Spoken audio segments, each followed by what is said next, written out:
So it's not your first time in London, is it? No, it's not. But it's only my second as an adult. Okay. Yeah, so second real time. And how has London been treating you? Yeah, I mean, I love it, honestly. I don't really want to go back. Luckily, I'm going back to New York, which is one of my favorite cities in the U.S., of course. So what's cool about London is, like, it feels like home, you know? Because, like, if I'm in the East or if I'm in the South, it just feels like Brooklyn or Harlem, you know? So that's a cool thing. Like, it's easily identifiable. I feel at home, you know? And then I also feel like the wit here is, like, at an all-time high. You know? Yeah, the bants. Yeah, I love it, you know? Other than New York, I don't feel like the U.S. has that much swiftness. We talk slower in general. Yeah. You know, so I appreciate it here. It's chop, you know? Oh, yeah. You guys are louder as well over there. You think so? Yeah. Really? Louder and slower. You always know when an American's in, like, a quarter-mile radius. Like, you can just hear them. Really? Yeah. Is that our rep? Yeah. Well, the thing is, I'm Nigerian American, so the Nigerian me is louder than I was going to say, American, because Nigerians might even be louder. Oh, definitely. There's no question. You can't, you know, Nigeria lives by a certain proverb: the squeaky wheel gets the grease. Even though that's an American proverb, I say it applies to Nigerians because the squeaky wheel always, the loudest in the room is what gets the grease. So, I mean, that's just the way we are, man. It's like every woman, every man is a boss. That's how we feel, at least. Definitely get that vibe. Yeah. Definitely. Shout out to my Niger bosses out there. Yeah. And do you have any favourite spots? I know it's only your second time coming back as a grown man. As a grown man. As an adult. Football. Yeah. Football, basketball. Definitely. Okay, I have to ask you. Which one? Have you got a team, a football team? Yeah, I do. Here it's Arsenal. It's Arsenal for sure. But here's what I'll say. Like, honestly, I love Dortmund. Dortmund is like my team, man. Aubameyang is like my guy. Roos is nice. It's just like, I just love the way they play. I love their history. But, you know, when I'm here and we're talking Premier League, then Arsenal for sure. Okay, North London thing. Hey, I saw the Tottenham game the other day versus Man U. That was a great match. And then I was at a pub and I don't know, man. The owner, there was some like underage kid, which I didn't think you guys tripped over. But he came in the pub and the guy, like, in America, you just throw him out. But the guy was like, oh, you're just going to sit in the pub? All right. And he turned off the game. Oh, yeah. And then people started getting mad, like, to shame the kid. And I thought it was just a whole scene. I was like, wow, that's a lot of work to get this kid out of the That's out not of the cool. pub. He could have just had a word and pulled him aside. Honestly, we started, well, then we became, like you said, Americans. So we were like, yo, where's the game, yo? But, you know, it's all good. It's all good. Yeah, I mean, I'm glad to hear you was in a British pub as well. Yeah. I mean, I'm a pub enthusiast. Are you? Oh, yeah. I love a pub. Like, I'm especially infatuated with one, it's like what would you call it? Spoons. It's franchise. It's like a cheap, like. Yeah, the cheapest, like. The cheapest. It's your tennis shoes, your sneakers are going to get mashed up by the end of it, right? They're going to get mashed up. Yeah. The carpet's all squidgy with, like, drink. Yeah. Like, just beer, just. Cheap microwave food everywhere. Yummy. Yeah. Fights kicking off. You know, I noticed y'all don't have a lot of microwaves out here, huh? Where about? What, like just on road or like? Just laying out. You guys got vending machines like that out there? Well, you know, everywhere you go in the U.S. there's a microwave. Yeah. Everywhere. Every flat, every house, every hotel is just there.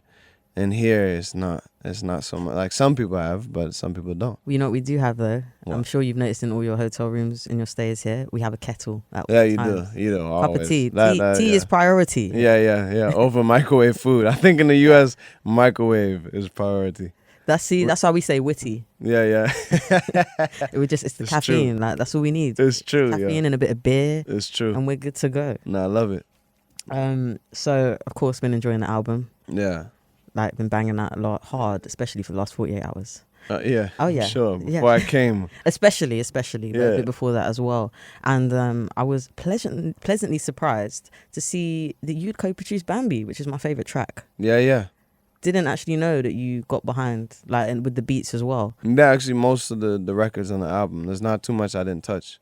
So it's me and Nana Kwabena, who's It was an amazing Ghanaian American producer. Like this dude, he started working with John Legend and then branched out. And luckily, we were friends in the uni when we were like little boys. Like, we're gonna be rappers. Yeah. So I worked with him on everything. But yeah, production. I started with production because I was the worst rapper in my neighborhood. So like nobody would give me beats, and so I made my own beats. I was like, all right, well.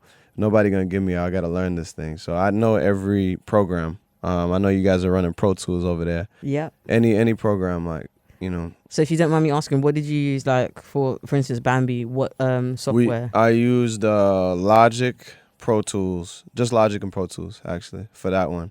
Other ones I use Ableton and some even most people don't produce on this, but Sonar. It's like an old school kind of. Is that like PlayStation? Back you had them like games you could even make beats on the PS1. It's kind of like that. I mean, Wonderland, like Janelle Monáe's record label, they tend to use Sonar, and that's like, yeah, it's just different, man. I when I first got there, I was like, why are you using this? Like most people use like FL Studio or Logic, Cubase, or even Reason, which is now kind of out of style in a lot of places.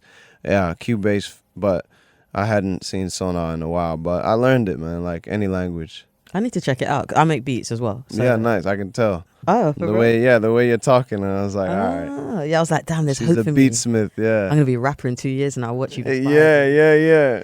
No, everybody does everything now, right? Yeah, once you're obsessed with music, it's impossible to limit yourself to one kind of avenue. So it's true. To be a vocalist, or yeah.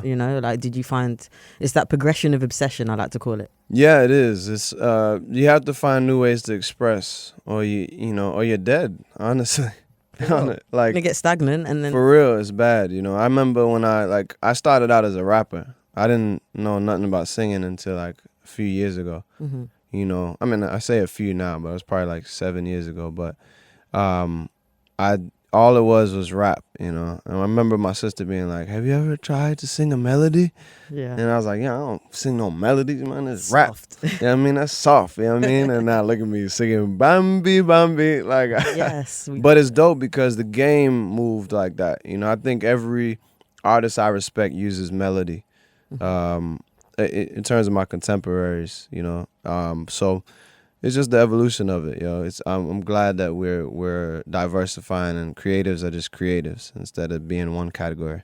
Oh yeah, I think at first it was a bit cliche. People be like, "I'm not a musician," or "I'm not a rapper. I'm an artist." But yeah. It's true. Yeah. Like you end up, especially when you get involved with. I'm guessing you have a bit of involvement in the rest of not just the music and the beats and the vocals, obviously, but say the artwork. Yeah, I'm hands-on. I mean, I have an amazing team, Stayin Fancy and Wonderland. Those are the two squads I roll with. So, my creative direction, which is also my manager, Whipper Wiley, her partner, Mikhail Moore, Madam Kateri, Nana Kwabena. This is like the squad. So they really help a lot, but I'm definitely hands-on. Mm-hmm. Even budgets as well. It's not. Yeah? I'm on the Excel sheets, what I'm saying? Damn. I'm a stickler for a lot. Yeah. I'm an Igbo man, so the Nigerians know, That's what it is. Yeah, it's a certain. The Igbo people have like a rep for being very business savvy and very tight with the budget. Mm-hmm. So, yeah. Hustlers. Yeah, have to be. For real, natural born hustlers. Yeah. Send out to my Igbo people, them. I've got quite a few brethren from there. Yeah, I'm sure. And Stayin Fancy, can you tell us a bit more about it? Like, yeah, we don't really know too much. Well, I personally don't. But besides that, you're a fly ass team. Yeah. Oh, thank you. You get stuff done. Yeah. I mean, it's been kind of private. We haven't been out there publicly drinking cherry bees yet. But we're a team of scientists, artists, entrepreneurs, politicians. And some people are members in the open, and others are not. Mm-hmm. We span like 3 continents right now, and we have people in different fields and different industries. But it's a social club, honestly. We party, but it's like both a political party and like a party, house party. Okay. Yeah. Kind of like the album, the music. Yeah, actually, that's a great connection. Yep, I see it there. Okay. Yeah. I mean, those are my favorite artists. Were like what I call party artists. Hmm. So every sense of that term, party. Like Bob Marley, Fela was like probably the most out of any artist ever to really hit that line right in the middle. Like you're moving your hips, but he's telling you about Obasanjo and all these like presidents and Hmm. literally naming politicians. So I don't go that far, but it's definitely yeah, that's the line we walk. That's wicked. It's kind of, I see it as I've got this mantra I live by. It's don't force it, and it can be both ways. So obviously, don't go out of your way to do something that's not for you, but also don't deny something that is natural. And if it just flows, Absolutely. like you kind of vibe, and you guys created the tribe. Yeah, no, it's true. Tell them no be by force. That's Burna Boy, yo. Shout out to Burna, but that's yeah, that's the way. That's the way of life, and it's yin and yang. That's why we say fear and fancy. It's like nothing's too fancy to not have fear in it, and nothing's too fearful to not have fancy in it. So we fancy to walk in that line right in between. Hmm. I love that. Is there any chance that we're gonna have a fourth chapter opening in the UK? A fourth chapter. Yeah, no. I mean, we honestly get requests all the time to be part. People like, they want to know what it is and they want to be down. So I can foresee like in a year or so that we open it up where it's like actually not a private thing and it's just people vibing and open to the public. Mm-hmm. It's just because I'm relatively young. It's only 2 years in this game. We try to keep it tight so that it's like a flame. When you have a flame, and or a little flicker of a flame, actually. Mm-hmm. If you show it to people too quick, they might look and say, "Ha!" and they blow it out too quick. Yeah. But if you kindle it right, and then it expands, and you give it just the right amount of air, it becomes a huge forest fire. Yeah. So that's why I've kept my team tight, but now we can expand. Sweet. So it's a thing of just nurturing kind of in your own time and not forcing it. Yeah, definitely. No, until it's ready. I can't do that. I mean, I've done that before. It doesn't work well. Trial and error. At least you tried it. Learning curve, I suppose, Yeah. It's everything for a reason. And of course, you're on the road at the Mo. And you said after here you're going to New York. Is that right? Yeah. I got a show at Webster Hall in New York. And then I'm trying to come back here as soon as possible. I don't know if it's possible because I got an American tour in the summer. And then we're doing an African tour in October. Wicked. Yeah, but in between time, I just want to be here more, honestly. I get more of a creative rush right now here, And certain U.S.-based artists have done it, Rocky's done it, Drake's done it, and Frank Ocean as well. Frank Ocean, and I know why. And if you look at them, they've all expanded when they came through here. And if it was, more than just passing through, just like really incubating and being here. And I think it's because of the mix of people here and the reverence for expanding in music, always pushing. That's what London specifically represents to me. Definitely, and I'd like to say like non-biased, but we're kind of pushing things and like creating new genres, and we're kind of non-biased. We're kind of the we're kind of the thing now. We're just the shit. Like, the world's looking to us. I tried to censor myself there. I said thing, but yeah, you are absolutely. There's no question. Oh, wicked! So we're gonna see you again. You're gonna have an Oyster card basically at some point. Exactly. Tapping in and out. Exactly. Yeah. No, I'm gonna come back and we're gonna do it right. Like I didn't. I haven't performed here yet. Yeah. We've been waiting for different. Well, yeah. I have been scheduled to perform, but I have not performed for a variety of reasons. So I'm itchy to like have a proper public show. So that's what I'm looking forward to. It might even work out that will, I don't know, it'd be even better because now there's even more kind of anticipation for this show of yours to do. So it's gonna hopefully be like a just you. Yeah. Yeah. I mean, I like to do something with other people though. Like if possible, if I can, like there's certain people out here, man, I just love. Like Avelino, I feel like I first heard Avelino's verse on Fire in the Booth Hmm. when he was with Wretch, and I was like, oh, wow. Because Wretch already was established. But to see that, I was like, okay, cool. This dude is dope. So, like, there's certain artists out here I'm just, like, itching to work with. So maybe we'll do a show together if we work together first. That would be amazing. And I'm really impressed. I didn't expect you to really know about any of our talent, What? Like Gets and everybody. let man. alone be mentioning Fire in the Booth, like freestyles, not even That's what I watched, body man. for I'll be work. sitting down there watching it, yo. Yeah? Yeah, man. just as we would say, you're pre-in. Yeah, exactly. No, yeah. Pre in the timeline. Absolutely. So when you're out and about as you are now, is there anything that you bring with you to kind of keep you like a comfort thing on tour when you're on the road? There's things that I purchase everywhere I go, like a bag of tobacco, and then I mix it and make a spliff out of it. So, yeah, that's the thing that gives me comfort. It's like a nice blanket for me. I think a lot of us can relate. Yeah, I think so. Oh, definitely. That and a drink. That's the main thing. Anything I bring with me for comfort, like a little safety blanket. Mm. Let me see. No, that's pretty much. Oh yeah, that's true. My travel pillow. Ah. Yeah. Sometimes I bring it on the rides to places because I get a lot of my sleep upright, sitting in a chair, Yeah. like either in the Uber or a plane. That's mostly where I sleep. So that's it, and I smuggle things in the travel pillow. It doesn't work anymore. Any crime that I've done, Yeah. I say now because it doesn't work. Disclaimer. guys, Yeah, so disclaimer. I don't do that anymore. But the travel pillow was like a nice way to smuggle things. All right. So nothing to like remind you of home or kind of, you don't get that. You seem to be kind of accustomed to traveling from young. So you don't. Yeah, really do the I homesick moved thing, every do 5 years, Yeah. So, and sometimes that's from Nigeria to the U.S. or it'd be like a city like Boston or New York, which is closer to the culture you have in London, even the architecture as well, in Boston specifically. But then moving to California is like a whole different country. So, moving, I definitely feel more like a citizen of the world. I can't really say I feel like I have a home right now. There's no city when I settle down with my fair lady. Like I don't have a place that I can imagine right now. So you're on a nomadic kind of vibe. Definitely.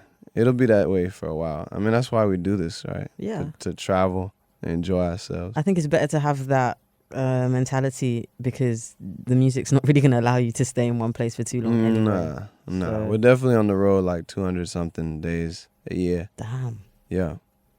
that's really good. And all you got is the neck pillow to just keep you comfortable. It's the neck pillow, and yo. the drink. Yeah. And it's funny because I remember the first time I bought, like, it starts off, you buy, like, the cheap neck pillow, like, real quick before the flight. Like, all right, let me get this one, man. It's just, like, rinky-dinky, all, like, flabby. And then, like, after you start flying a little bit, you upgrade. You're like, I want it a little stiffer. But now, like, I done spent, like, I don't know how many. Probably, like, honestly, the last neck pillow I bought was, like, 40 pounds, yo. Damn. Yeah, it's like a Is it big deal. personalized? Got some embroidery? No, I got initial- nothing. It's just like we have it's just a certain kind of material that like conforms to your neck. So Oh, like memory foam neck pillow. it's memory foam. That's what it is. That's So it. yeah. I mean, I guess it's kind of That's Yeah. and you give me a wicked idea for a gift for someone. So thank you. Oh, okay, good. So just like a bougie neck pillow, basically. Yeah, a bougie one, The like finest. yeah, the finest in the world. The finest for your nape. Yeah, exactly. Yeah. I'm sure that someone's got to hook you up, like one of our tailors, or I don't know if you're familiar with like Paul Smith. Yeah, man. Ozzo Botang, of course. Yeah, I'm gonna go see him for dinner in a couple hours. I was Yeah. gonna ask. You had to have taken a trip down Savile Row or something. Yeah, absolutely. Yeah. But yeah, they need to hook you up with. He's a the neck one that pillow. brought me there, actually. Oh, for real? Yeah. First time there was with him.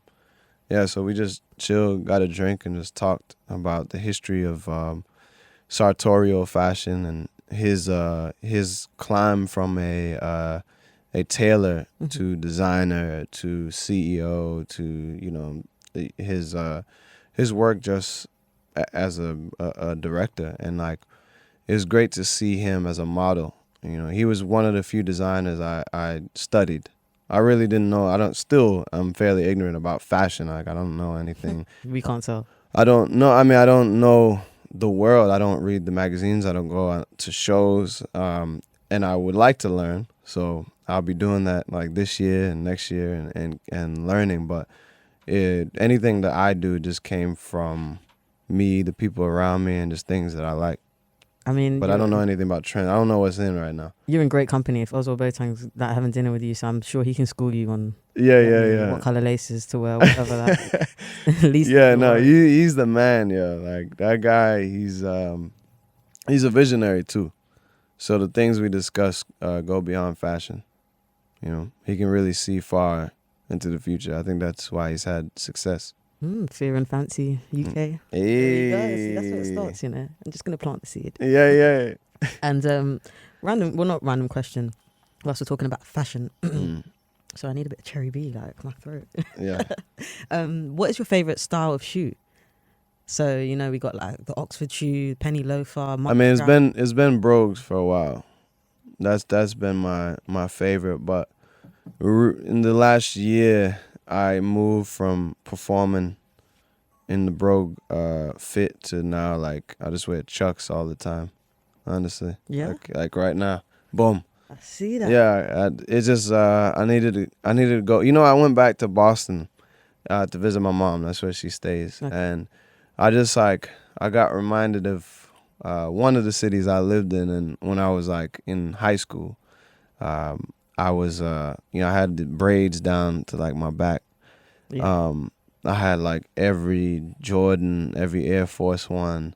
I had like 4 chains. I used to sell chains on the street. So I read, yeah. Yeah, so like it's just certain things and I had braids. So I started when I came back, I braided like my part of my hair. Right now I took it out, but so I just started doing things I did as a kid. And so I got back to sneakers, tennis shoes. So, but Chucks is the most agile for me on stage. And they look good with a suit. That's the thing, they're sleek. Yeah. So they work really well with a suit. It's the silhouette. Yeah. And I also wear in Nigeria what we call kaftan, or like what we call up and downs.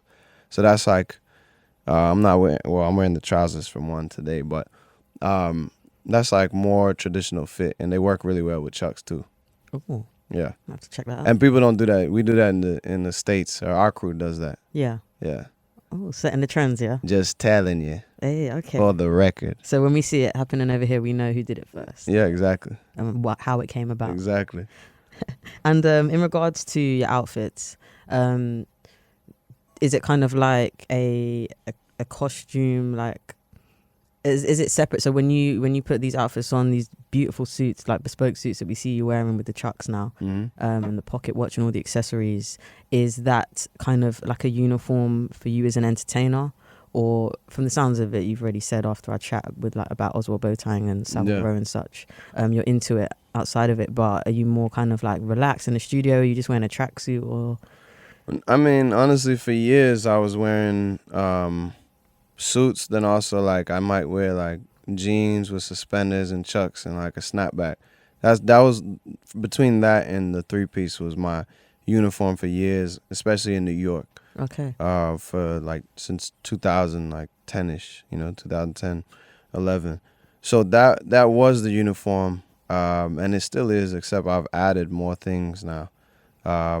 In the studio, I can wear anything now, sweatshirt, whatever. But people expected me always to be in a 3-piece, and it was cool. But when when the thing that you actually do becomes like either a cultural phenomenon, which is great, or a gimmick, which is not so great. Mm-hmm.